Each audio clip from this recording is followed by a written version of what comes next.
Welcome to Thoughts for Growth, your 5-minute or so spark to see our world differently. Brought to you on Mondays, Wednesdays, and Fridays by K-Wave 6 Radio. Now, here's today's thought. Think of the future that we could create. Face the facts today. There's a better way. Hello and welcome to Thoughts for Growth.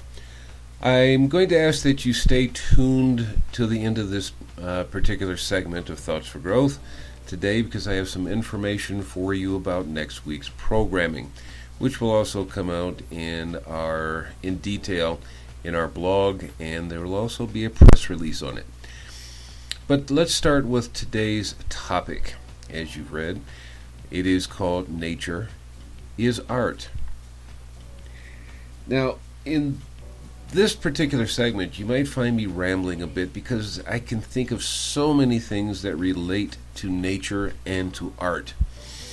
So bear with me, but I'll try to draw it all together at the end of this particular segment before I give the announcements. We tend to look at nature, in art. Let's start with art. We tend to look at art as being something, as I do and a great deal of people that I know do, as being something that's painted or drawn or sculpture. Even landscaping is an art form, or even as we talk about art in schools, which is part of that is music or crafts, things along those lines. But we tend to forget that nature and art work hand in hand. Most of us would say we know that art is something that is fluid, or it's fluidity. It moves smoothly, it moves with form, it's smooth. Sometimes it can be jerky, such as hitting a table that has a glass of water on it and watching the water splash out or overflow the glass, or coffee that does that, or whatever.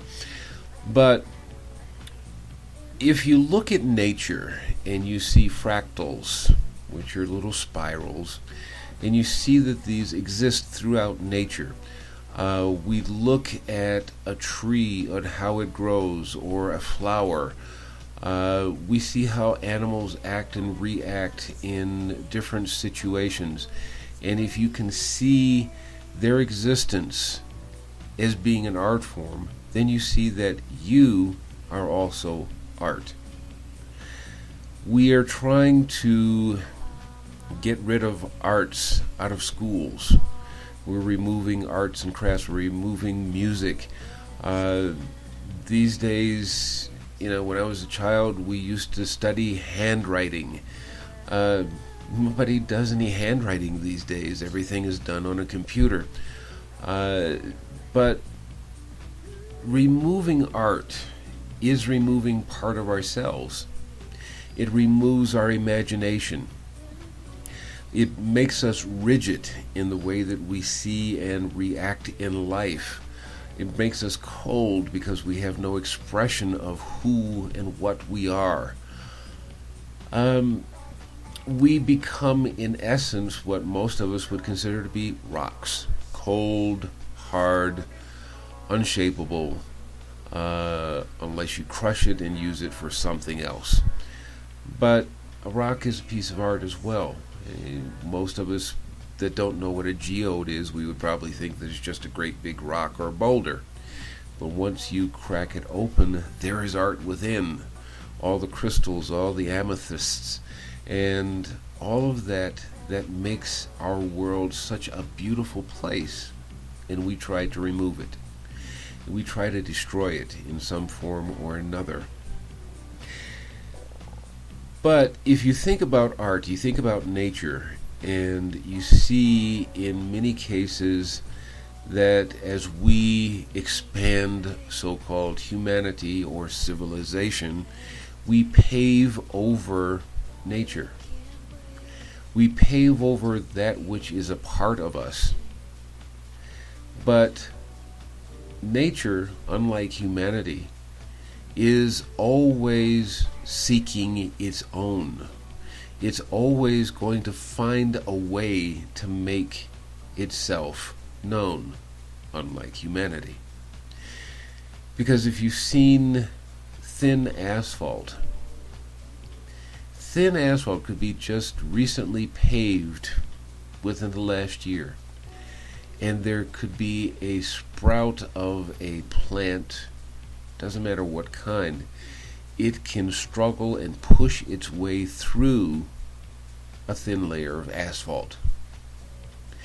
If it finds a crack in concrete, it will push its way up through, and as it gains size, gains mass and strength, it will actually break the concrete apart. Think about how many sidewalks you've walked down and run across sidewalk that was lifted up, and you found a tree that was sitting next to the sidewalk that, as it grew, continued to push the sidewalk aside. This is nature. This is who and what we are. We have the ability to think, but we also have the ability to give up.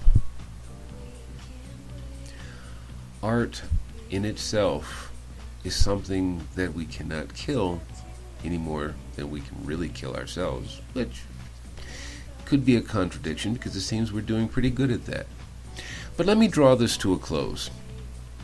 We see the code set in its way, life of rocks, and think, this is all. We've forgotten imagination, and we have settled for conformity.